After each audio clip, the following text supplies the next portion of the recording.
Тези малки моменти не са просто свободно време, те са възможности, скрити пред очите ни.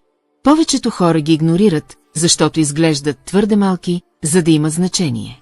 Но малките моменти, използвани последователно, могат да доведат до невероятни резултати. 2 минути учене, 5 минути размисъл, бърз план преди края на деня.